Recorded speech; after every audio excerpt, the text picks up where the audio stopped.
আসসালামু আলাইকুম Brazil football fans.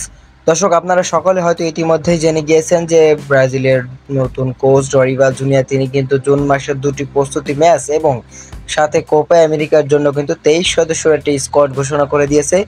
এবং সেই স্কোয়াডে ডিফেন্স লাইনে আমরা বড় চমক দেখতে পেরেছি।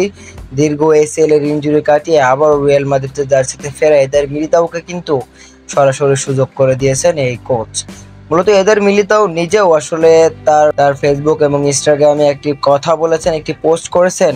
তিনি বলেছেন, ব্রাজিল জাতীয় দলে ফিরে আসতে পেরে আনন্দিত ও সম্মানিত বোধ করছি। চলো একসাথে কোপা আমেরিকার সন্ধানে। ধন্যবাদ প্রভু। মূলত এদের মিলিতাও ফিরে এসেছে, এটা সবচেয়ে বড় খুশির খবর ব্রাজিলিয়ান ফ্যানদের। তেমনই অনেক অখুশির কারণও কিন্তু আছে, কেননা কাসেমিরো, রিচার্লিসন, নেইমার জুনিয়ররা থাকবেন না কোপা আমেরিকার স্কোয়াডে।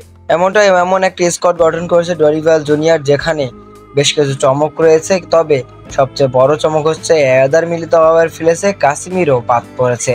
আর নেইমারের ইনজুরির কারণে বাদ পড়া এটা তো পুরনো গল্প।